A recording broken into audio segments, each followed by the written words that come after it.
Hello guys, एक बार फिर से स्वागत है आपके अपने यूट्यूब चैनल खुशवा एकेडमी में।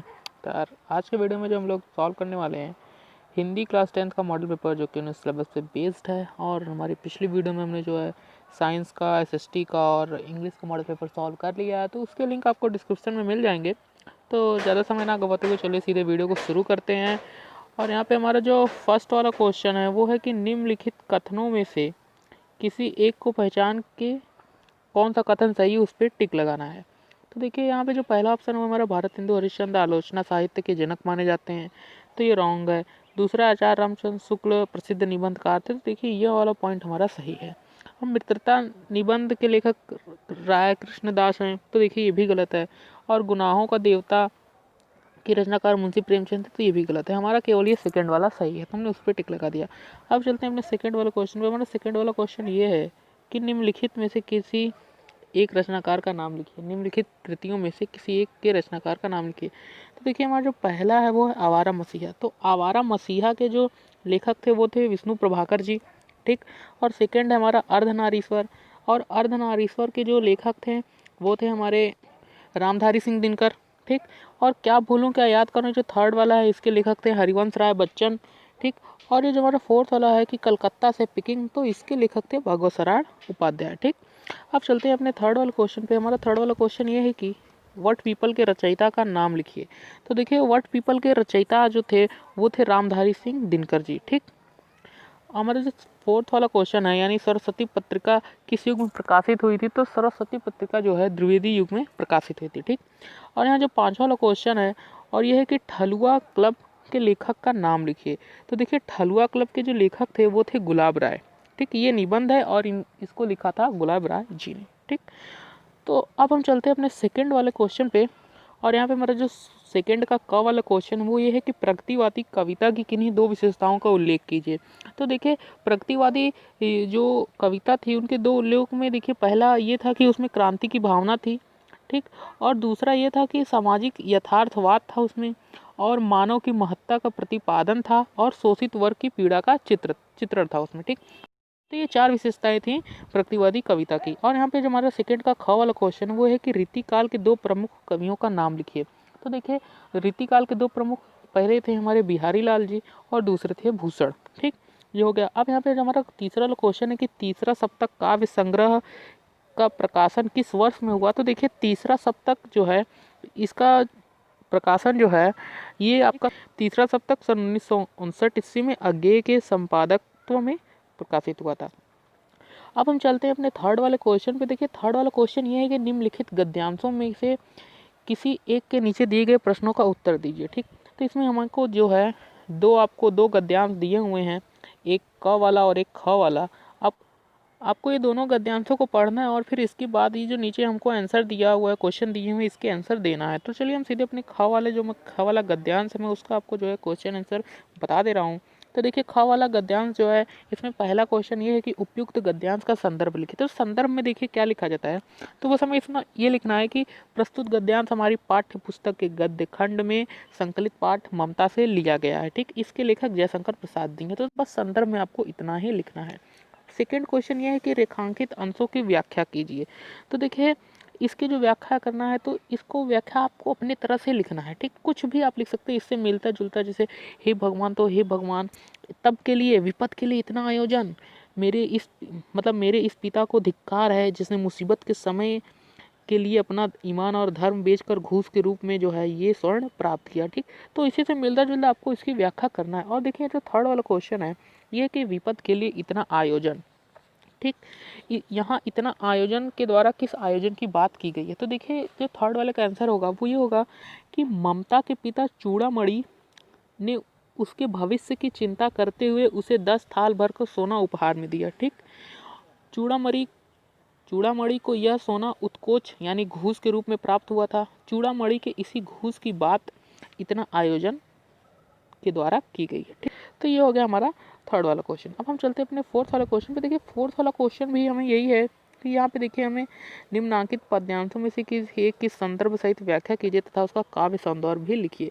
तो देखिए यहाँ पे दो हमें पद्यांश दिए हैं दो लेसन से, हमें इन दोनों को जो है पढ़ना है, इसका संदर्भ लिखना है और इसकी व्याख्या करना है और काव्य संदर्भ भी लिखना है। ठीक, तो देखिए यहाँ पे जो हमारा ये ख वाला है कि शोभित है सर्वोच्च मुकुट से, जिसके दिव्य देश का मस्तक, गूंज रही हैं सकल दिशाएं, जिनकी जय गीतों से अब तक। तो देखिए इसके संदर्भ में आपको क्या लिखना है, तो संदर्भ में लिखना है कि प्रस्तुत पंक्तियां काव्य संग्रह हमारी पाठ्य पुस्तक के काव्य खंड में संकलित राम नरेश त्रिपाठी द्वारा रचित स्वदेश प्रेम शीर्षक से लिया गया है। ठीक, अब प्रसंग, इसमें एक प्रसंग भी होता है, तो प्रसंग में लिखिए क्या लिखना हमको कि इन पंक्तियों में भारत के दिव्य स्वरूप तथा अतीत गौरव का गान किया गया है। ठीक, अब आता है व्याख्या। तो देखिए व्याख्या में क्या लिखना है, तो देखिए यहाँ पे कवि कहता है कि भारत हमारे जो है चिरस्मरणीय पूर्वजों का देश है। ठीक, इसका भाल हिमालय रूपी सर्वोच्च मुकुट से शोभित है। हमारे पूर्वज ऐसे थे जिनके विजय के गीतों अब तक भी संपूर्ण दिशाओं में गूंज रही है। ठीक, ये हो गया हमारे इस लाइन का मतलब। अब देखिए आगे ये है कि यही तो वे पूर्वज थे जिनकी महिमा की साक्षी आज भी सत्य स्वरूप वाला श्रेष्ठ हिमालय दे रहा है। ठीक, अथवा जिनकी महिमा की साक्षी हिमालय आज भी सत्य रूप में दे रहा है। हिमालय का भी अपना इतिहास है। इसके विशाल वक्ष स्थल पर विभिन्न लोगों के विमान समूह बन बनाकर उतरा करते थे। ठीक, अब देखिए यहाँ पे हमें लिखना है कि इसका काव्य सौंदर्य भी लिखिए। तो देखिए काव्य सौंदर्य में जो होता है हमारा, इसमें क्या क्या लिखा जाता है, देखिए भाषा लिखा जाता है, रस लिखा जाता है, गुण लिखा जाता है, अगर कोई अलंकार है तो इसमें अलंकार भी लिखा जाता है। तो देखिए यहाँ जो भाषा है वो है साहित्यिक खड़ी बोली, रस है वो है शांत रस, और गुण जो है वो है माधुर्य। और इसमें देखिए काव्यगत सौंदर्य में एक चीज और है कि मुकुट के रूप में हिमालय भारत को राजत्व प्रदान करता प्रतीत होता है। ठीक, और दूसरा ये भी काव्यगत सौंदर्य है कि भारत की प्राचीन बौद्धिक समृद्धि तथा दिव्यता का गुणगान यहाँ किया जा रहा है। तो ये हो गया हमारा फोर्थ वाला क्वेश्चन। अब हम चलते हैं अपने जो फिफ्थ वाले क्वेश्चन पे। देखिए ये भी था हमारे फोर्थ वाले का ही, जिनकी महिमा का है विरल। ठीक, तो ये हमारा पूरा था।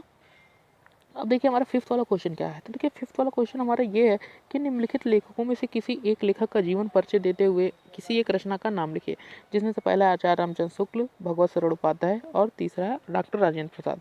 और देखिए यहाँ पे आपको सिर्फ जीवन परिचय लिखना है और उनकी किसी एक रचना का नाम दे देना है।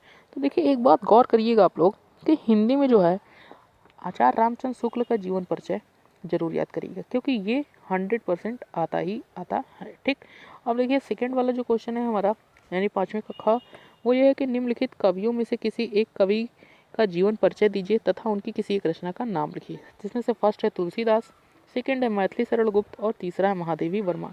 तो देखिए इसमें से भी, यानी जो काव्य खंड है हमारा, उसमें से देखिए दो का आपको जरूर ही जरूर याद करना है। पहला है तो है महादेवी वर्मा, इनका भी अक्सर करके आता ही आता है, और दूसरा है तुलसीदास। इन दोनों कवियों का आपको जो है जीवन परिचय याद कर लेना है, बहुत ही इंपॉर्टेंट है। और गद्य खंड में से आपको आचार्य रामचंद्र शुक्ल का जीवन परिचय याद करना है। अब देखिए हम चलते हैं अपने जो है सिक्स वाले क्वेश्चन पे, जो कि हमारा है कि निम्नलिखित संस्कृत गद्यांश का संदर्भ सहित हिंदी में अनुवाद कीजिए। तो देखिए यहाँ पे जो हमें संदर्भ लिखना है, संदर्भ में सेम वही लिखना है कि प्रस्तुत संस्कृत गद्यांश हमारे हिंदी पाठ्य पुस्तक के संस्कृत खंड में संकलित वाराणसी नामक पाठ से लिया गया है। ठीक, अब देखिए अनुवाद, इसको हिंदी में हमें अनुवाद करना है। तो ऐसा नगरी भारतीय संस्कृति संस्कृत भाषायस केंद्रम स्थल अस्ति। तो देखिए क्या है कि वाराणसी जो है हमारा ये कि यह नगरी भारतीय संस्कृति और संस्कृत भाषा का केंद्र स्थल है। ठीक, इत एवं संस्कृत वर्णयम संस्कृतेषु आलोका सर्वत्र प्रसिद्ध। यहाँ से संस्कृत साहित्य और संस्कृत का प्रकाश सर्वत्र फैला है। ठीक, फिर ये है कि मुगल युवराज दारा सिको अत्रागत्य भारतीय दर्शन शास्त्राणाम अध्ययनम अकरोत। ठीक, तो ये है कि मुगल युवराज दारा सिको ने यहाँ आकर भारतीय दर्शन शास्त्रों का अध्ययन किया था। स तेषां ज्ञानेन तथा प्रभावितः अभवत् यत् तेन उपनिषदाम अनुवादः पारसी भाषायाम करती। ठीक, तो देखिए यह है कि वह उनके ज्ञान से ऐसा प्रभावित हुआ कि उनके उपनिषदों का अनुवाद फारसी भाषा में कराया। ठीक, तो ये हो गया हमारा अनुवाद। अब आपको जो है यहाँ पे जो हमारा सेवेंथ वाला क्वेश्चन है ये है कि अपनी पाठ्य पुस्तक से कंठस्थ किया हुआ कोई एक श्लोक लिखिए जो कि इस प्रश्न पत्र में न आया। तो आपको इसमें सिर्फ एक श्लोक लिखना है, चाहे 2 लाइन का चाहे 4 लाइन का, जो कि इस प्रश्न पत्र में ना आया हो। ठीक, तो कोई भी एक श्लोक याद कर लेना, एक नहीं कम से कम 2 याद करना, ताकि मान लो दोनों में से कोई एक आ गया तो एक लिख सको। ठीक, अब चलते अपने जो सेकंड वाला क्वेश्चन हमारा 7वें का ख वाला, वो ये है कि निम्नलिखित प्रश्नों में से किन्हीं दो प्रश्नों के उत्तर दीजिए। तो देखिए पहला जो हमारा सेकंड वाला क्वेश्चन है इसमें कि वीर केन पूज्यते, तो देखिए वीरः वीरेण पूज्यते, ठीक। और जो हमारा पहला वाला क्वेश्चन है वो है कि दारा सिकोह कुत्ते, यहाँ पे कुत्र होगा, ठीक, कुत्र गत्वा, यहाँ पे कुत्र होगा, कुत्र होगा यहाँ पे, ठीक, कुत्र गत्वा भारतीय शास्त्राणाम अध्ययनम अकरोत। तो देखिए यहाँ पे केवल आपको कुछ नहीं करना है, बस आपको यहाँ पे लिख देना है कि दारा सिकोह, कुत्र की जगह आपको वाराणसी गत्वा, बस वाराणसी लिख देना है, कुत्र की जगह वाराणसी गत्वा भारतीय शास्त्राणाम अध्ययन अकरोत, ठीक। तो ये आपके दो क्वेश्चन हो गए। और देखिए यहाँ पे जो हमारा 8वां क्वेश्चन है वो ये है कि करुण रस अथवा हास्य रस की परिभाषा एक उदाहरण सहित लिखिए, ठीक। यहाँ पे आपको चाहे करुण रस चाहे हास्य रस उसकी एक परिभाषा लिखना है और एक उदाहरण लिख देना। और सेकंड वाला क्वेश्चन ये है कि उपमा अलंकार तथा रूपक अलंकार की परिभाषा उदाहरण सहित लिखिए।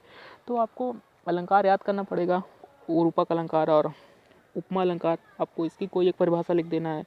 और तीसरा है सोरठा अथवा रोला छंद की परिभाषा लिखकर उसका भी उदाहरण दीजिए।